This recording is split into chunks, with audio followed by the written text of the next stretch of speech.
Good morning students. आज हमारा topic है मीटर ब्रिज और स्लाइड वायर ब्रिज। तो इस टॉपिक को समझने से पहले हमें व्हीटस्टोन ब्रिज के बारे में पता होना चाहिए, जो कि हमने पिछले टॉपिक के अंदर बताया था। व्हीटस्टोन ब्रिज का जो प्रिंसिपल है उसका प्रैक्टिकल फॉर्म है ये मीटर ब्रिज। ठीक है, इसका नाम मीटर ब्रिज इसलिए रखा क्योंकि जो यहाँ पर रेजिस्टेंस वायर यूज़ की जाती है उसकी लेंथ 1 मीटर ली जाती है, इसलिए इसको हम मीटर ब्रिज भी बोल देते हैं। ठीक है, जो अभी मैंने बताया कि रेजिस्टेंस वायर होगी वो आपके पास मेनली जनरली 2 मटेरियल की बनी हुई हो सकती है, या तो ज़्यादातर हम मैग्नीन की लेंगे या फिर कॉन्स्टेनन की लेंगे। ठीक है, इसका ध्यान रखना है। इसको हम वुडन बोर्ड के ऊपर स्ट्रेच्ड करके रखते हैं, हॉरिजॉन्टली रखा जाता है। स्ट्रेच्ड करते हैं तो उसके साथ हम उसके पैरेलल के अंदर एक मीटर स्केल लेते हैं जिसकी लेंथ भी 1 मीटर होती है। जैसे कि जो हमने वायर यूज़ की है इस डायग्राम के अंदर, वो जो रेजिस्टेंस वायर थी वो A और C पॉइंट के बीच में यूज़ की है। ये एक वायर है AC के बीच में, और इसके पैरेलल में हमने यहाँ पर एक मीटर स्केल लगाया हुआ है जिसकी रीडिंग 0 से और 100 सेंटीमीटर तक है, यानी कि जिसकी लेंथ 1 मीटर है। इसको कॉपर स्ट्रिप्स के साथ जोड़ा जाता है। कॉपर स्ट्रिप्स के साथ इसलिए जोड़ा जाता है क्योंकि कॉपर स्ट्रिप्स का जो रेजिस्टेंस होता है वो लगभग नेग्लिजिबल के बराबर होता है। ठीक है, कॉपर स्ट्रिप्स के बीच में हम 2 गैप रखते हैं, एक ये वाला गैप है और एक ये वाला गैप है जो ये L शेप के अंदर यूज़ की हुई है, एक ये स्ट्रेट यूज़ की हुई है, एक ये L शेप के अंदर यूज़ की हुई है। ये सब कॉपर स्ट्रिप्स हैं। इनके अंदर से करंट फ्लो होगा लेकिन इनका रेजिस्टेंस नहीं होगा, इसलिए हमने इनको कॉपर स्ट्रिप्स लिया है। जो फर्स्ट गैप था इसके अक्रॉस हमने एक रेजिस्टेंस बॉक्स का यूज़ किया है, और जो सेकंड गैप था उसके अक्रॉस हमने एक अननोन रेजिस्टेंस का यूज किया है, यानी कि जिसका रेजिस्टेंस हमें पता नहीं है कि कितना उसका रेजिस्टेंस होगा। तो उसका रेजिस्टेंस निकालने के लिए हम इसका यूज करते हैं। ठीक है, तो हमें जो लास्ट के अंदर रिजल्टेंट चाहिए वो क्या निकालना है, S की वैल्यू निकालनी है। लेकिन हमें जो वायर यूज़ की थी AC, इसका रेजिस्टेंस भी हमें पता नहीं है, इस चीज़ का भी आप ध्यान रखना है। जो आपके पास ये एक स्ट्रेट कॉपर स्ट्रिप थी, इसके अक्रॉस हमने एक पॉइंट लिया हुआ है D।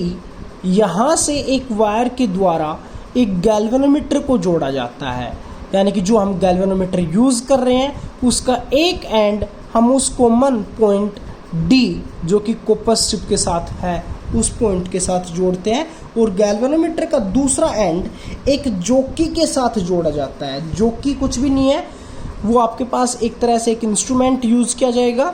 वो वायर को अगर हम टच करवाते हैं तो वो उसके अंदर से कितना करंट फ्लो हो रहा है, यानी कि जहाँ पर भी हम उसको टच करवाएंगे तो वो उसके अंदर से करंट को पास करवाएगा। एक इंस्ट्रूमेंट एक रोड शेप के अंदर ही होता है, आप ये मान सकते हैं। ठीक है, हमने एक एक्सटर्नली एक बैटरी ली है जिसकी EMF यानी कि पोटेंशियल डिफरेंस E के बराबर लिया हुआ है, और एक की का यूज़ किया हुआ है K।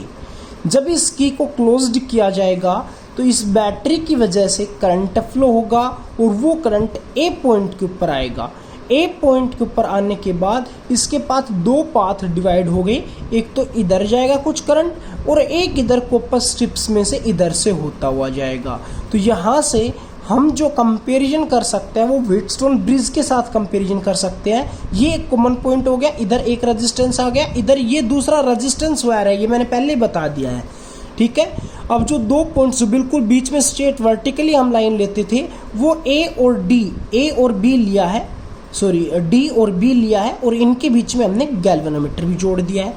और जो दूसरा जो रेजिस्टेंस इधर S और इधर हमने Q लिया है। ठीक है, उससे थोड़ा सा चेंजमेंट है कि जो आप P और Q लेते थे वो ऊपर की तरफ लेते थे, R और S उनको आप नीचे लेते थे।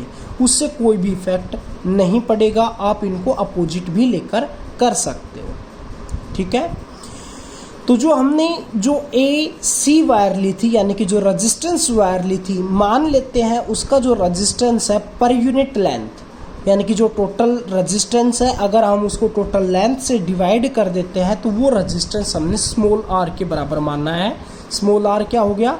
Resistance of the wire per unit length. ठीक है, जब इन दोनों का पोटेंशियल B और D, इन दोनों पॉइंट्स का पोटेंशियल अगर सेम हो जाएगा तो हमारे पास गैल्वेनोमीटर कोई डिफ्लेक्शन नहीं दिखाएगा। देखो, सबसे पहले आपको क्या करना है, जो जोकी थी उसको A के ऊपर टच करोगे तो गैल्वेनोमीटर मान लेते हैं लेफ्ट की तरफ डिफ्लेक्शन दिखाएगा। अब उसी जोकी को अगर आप C की तरफ टच करते हो तो गैल्वेनोमीटर राइट की तरफ डिफ्लेक्शन दिखाएगा।